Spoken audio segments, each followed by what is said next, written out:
So in the first house, you have earth element, which is stability. The first house is all to do with your physical body, your appearance, your personality, and how you are being perceived by others, and also what you are projecting outward to others. So having this earthy element, it's a very stabilizing element to have in those areas. So you're going to be coming across as practical, methodical, and having sort of an earthy wisdom, not easily flustered, and which is a good thing. And you're going to be feeling sort of balanced and quite strong. And if you are not feeling that, then try to bring those elements in. If you're starting a new physical regime, just stick with what works, stay grounded, and work with what you've got. Don't go off trying various other types of unknown things. Rather stick with what is practical and what works for you, and that will help to balance your energies and also to your outlook on life as well.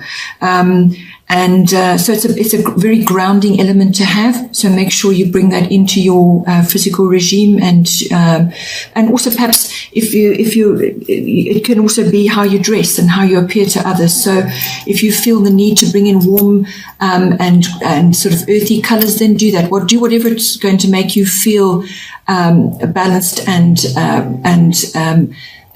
happy with your day-to-day self and how you're projecting yourself amongst others.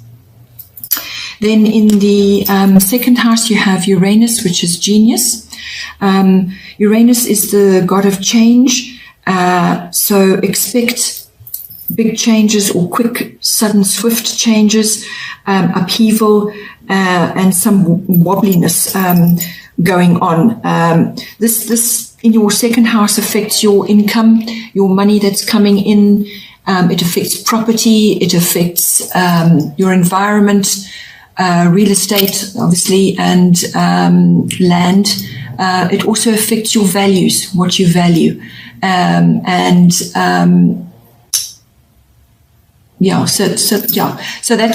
it's all about ownership as well, and your self-worth. So how you value yourself, your self-worth is affected, and therefore what you value when it comes to material possessions. So Uranus is, as I said, the planet of change. So you may be experiencing a variety of changes, or one big change coming for you in any one of those aspects. And you're going to have to use your genius and your intuition to navigate those changes. And as I said, Uranus is all about quick, sudden change, upheaval, and then moving forward. But in that upheaval, things can feel quite unsettled, actually. So you may also be asked to bring in all your skills, all your, harness your genius abilities. We all have them. Harness those and apply those to the different aspects, as I mentioned. So if it's to do with money, you may be wanting to make a quick purchase, or you may have to make a quick purchase of some kind, or you'll suddenly get inspiration to make a quick purchase, because Uranus can be like that. It can be like a bolt of lightning. Suddenly you get a download that this is what needs to be done, and you can just quickly do it. Or it could be coming for you. It could be coming to you. But always use your intuition on that, and put your systems in place, and have ways and means of coping with change when it comes to those aspects. It could also just be a change of what you value. Perhaps you're going through different phases in life, and now what you used to value when you were younger is not appropriate for you anymore as you get older. There's many different ways that can apply. And it also could be to do with property as well. There could be sudden quick changes there. Then in the third house, you have Grand Trine, which is blessings. This is all about flow. So in your third house, it's everything to do with communication of all kinds, whether it's verbal, written, body language, what you're projecting outward to others. It's also siblings and learning, early education, also short trips. So you're going to, with this element coming in, you're going to feel that things are flowing nicely, that there's harmony, that you've got blessings coming in for you. So there's going to be a nice harmonious feel to how you're communicating, and how you're actually what you're projecting outward to others. It could also be to do with contracts of all kinds, and you may be receiving something exactly what you wanted, or things are working out for you now, and there's abundance coming in. You're just feeling good about all those different aspects of communication. It could be the only downside possibly of this is if things are flowing for you, things are working out well, things to be moving along really well, you may slip into a bit of complacency, and not take action on something which needs to have something done. So you may just slip into a bit of almost like laziness, where, oh, well, I'll do it later, or I'm sure I'll get another opportunity, or something of that to that effect. So those are the two aspects of it, but you can expect some harmony and good flow. Then in the fourth house, you have Virgo. I analyze. So this is to do with the fourth house is all to do with your home and your your roots and your foundation. And that's like ethnic identity, the foundation of your life, what you perceived early in life, and your ancestral heritage and so on. And with Virgo in that, I see it possibly being to do with, mostly to do with the home. Virgo is ruled by Mercury. It is an analytical sign, and you may be having to do a big, massive declutter, get rid of a whole lot of things that just no longer serve you, especially if you're going to be making some kind of property purchase, or there's going to be some kind of change with regards to your property where what you own. So whatever you're owning, you may have gathered a whole lot of things that really don't, impulsive purchases, and they're just kind of lying around, cluttering up your house, draining your energy and so on. So apply the analytical side of Virgo and actually go through your home, and how it's arranged. Perhaps assess what's working for you, what isn't working for you, what you're using, what you haven't used in some time. Apply methods of decluttering and actually just clearing things out, going through into detail. So if you've got a storage room full of things that you simply are not using anymore and serve no purpose, or you're storing stuff for other people, that is an energy drain. Any form of storage is going to drain your energy. So clear it out, cut it out, sort it out, go through the detail, actually tackle those issues, because as soon as you do that, you're going to free up a tremendous amount of energy for yourself. And then you can use that energy in other areas of your life where it's going to be needed. So I feel it's going to be to do with that. It could also just be analyzing your actual structure, your home, and the property that you own, where you're actually living. Is it working for you? Is the structure suitable? Do you need to perhaps bring in fresh furnishings? Do you perhaps need to change the way it's arranged? There's a lot of aspects to that. Then in the fifth house, you have Aries. I am.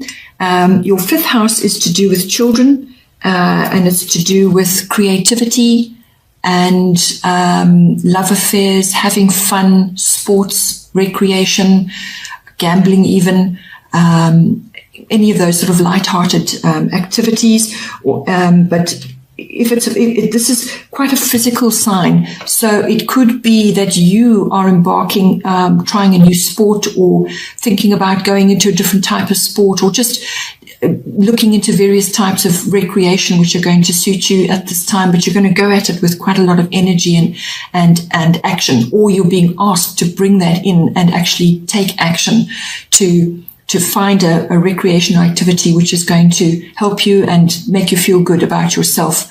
Also, if it's to do with children, you may have children who are having to compete. Perhaps it's in sports, or in some other kind of sphere, but you may be seeing this energy and action and competitiveness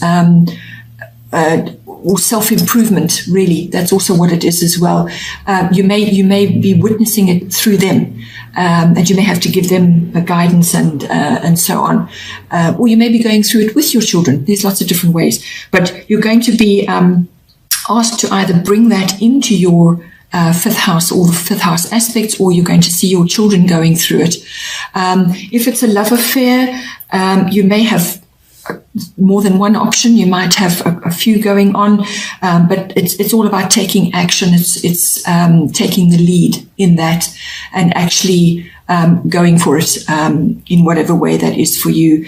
The fifth house is romantic, so you've got to bring out all that, harness all that Aries energy, which likes to be first in line, likes to be first one at the door, and also likes to take the lead and be in charge, and lots of activity and enjoying lots of different types of activities with the partner, and it could also be sports together. There's lots of different ways that could come out. Then in the sixth house, you have Neptune, which is sacrifice. It's many other things, but that's one of the things that comes up. Neptune is a watery planet, and it's appearing in your sixth house, which is your house of work, mastering your craft, and your work colleagues, your workplace, and your day-to-day routine, your work projects. It's also massively to do with health and diet, and pets also fall into this house. So you may, there's lots of different connotations to this card. You may be going through a slightly confusing period, or a period where your work or your workplace or the people that you're working with, there's a bit of confusion, uncertainty, things are not clear, and maybe even deception going on, because those are the sort of the difficulties of a Neptune aspect. The other side of it is very imaginative, connection to the divine, very deeply spiritual, and there's a lot of healing involved in that, and there's lots of different aspects to it. But it really is it can be a very beautiful aspect to bring in to your work projects. It could also make you a bit dreamy and otherworldly and subject to illusions, fantasizing, or disillusionment. So if you're needing to bring in imagination and fantasy into your work that you're perhaps producing, perhaps you're busy with a writing project, or then harnessing those aspects are wonderful for you.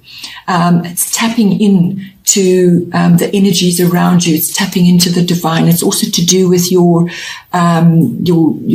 the chakras, the top chakra, your crown chakra and your third eye. It's all of that sort of area.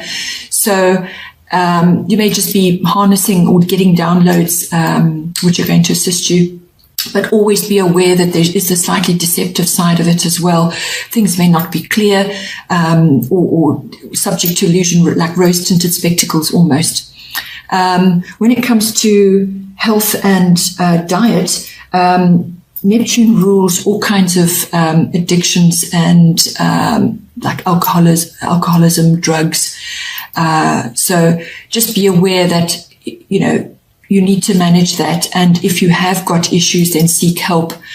Or if you're struggling with, perhaps you've been given a medicine, or a medical regime which is not working for you, or it's creating problems, then you will have to deal with it. It covers medicine, it covers healing of all kinds, and all those sort of prescription medicines may come in. So just be aware that it can manifest like that, and you may just need to take action on that and work through that. Find a healthier way to deal with things. Perhaps go on to natural or alternative therapies, and so on. Or you could also be working with somebody who is going through perhaps the negative sides of Neptune. Perhaps they're experiencing difficulties. You may be witnessing that through somebody else that you work with. And you're experiencing, you're sort of going through their health issues that they're having, and so on. So it could also be work that is coming up for you in a variety of different fields. So if it's work project related, it could be work that's coming in for you that you may be a health worker, you may be working or in hospitals or going to work in hospitals or deal with clinics of that nature. Or it could be film, working on film projects, and beauty. It covers the arts as well, so any kind of artistic endeavors. Then in the 7th house, you have Jupiter return, which is benefits. This is a wonderful aspect to be having in your 7th house. The 7th house covers your relationships, your close relationships, your committed relationships, your one-on-one personal relationships, and your business partnerships.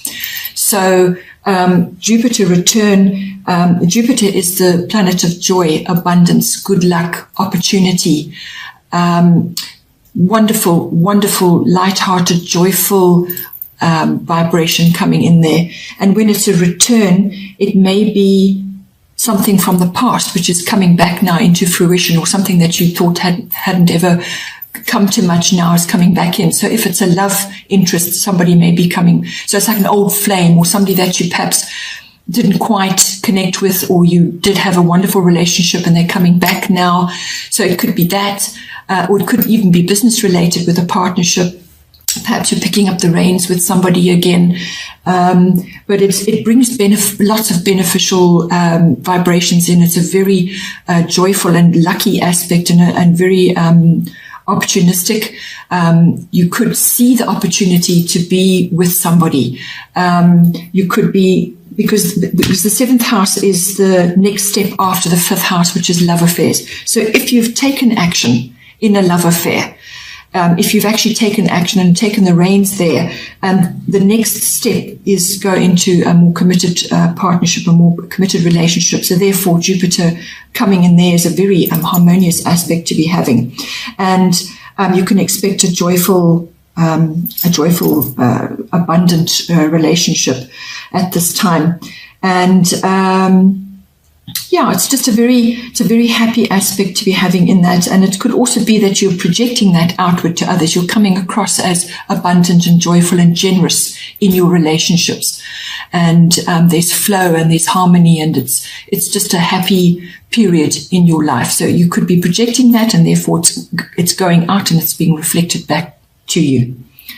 In the 8th house, you have Libra, I balance. This has romantic and love connotations, because Libra rules the 7th house normally, and it's normally about relationships and love relationships as well.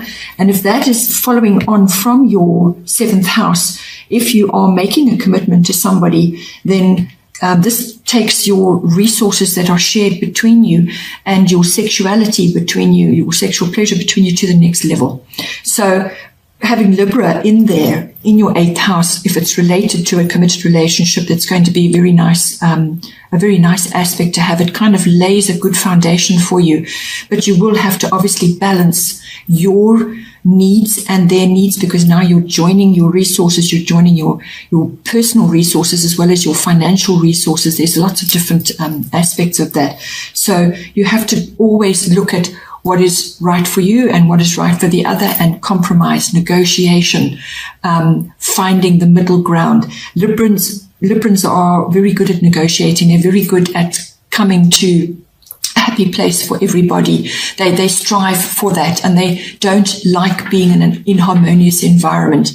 If it's a business relationship, you can expect the same kind of aspects coming in. Find the balance, find the middle ground where everybody's happiness is met, as far as possible. It could also be that you're needing to make a decision, whether it's a business or in a personal relationship. A decision needs to be made. And the 8th house also covers sex, it covers death, and it covers rebirth. It's also big money. So that'll be investments, insurances, taxes, and other people's money as well. So you may be working in a field where you're dealing with other people's money, or it's your partner's money, or it's family money. But it's big finance. It can also be, when it comes to joint finance, it can be between you and your partner, and it's an amalgamation of your assets. So it can also be the ending of something and the beginning of another, or the symbolic death of something and the emergence of something coming out of the ashes like a phoenix. So one door closing, another door opening, and it could also be a sort of ego death, where now, because you're moving into partnership with somebody, your egotistical desires and what you thought absolutely was the right thing to do and you refused to change, well, in the 8th house, you will have to make adjustments. If you want a harmonious relationship, if you want to move forward with this person or this, in this business relationship, you're going to have to balance your needs and theirs. Okay. Then in the 9th house, you have Scorpio, I transform. So this is your sign appearing now in the 9th house. And so 9th house covers all kinds of aspects, really. It's quite a broad house. It covers international travel. It covers publishing and teaching and the sort of like promotional work. It covers higher learning, like going to university. It's more mature learning, university or higher education of some kind. It covers religion, and it covers philosophy, and also your belief systems.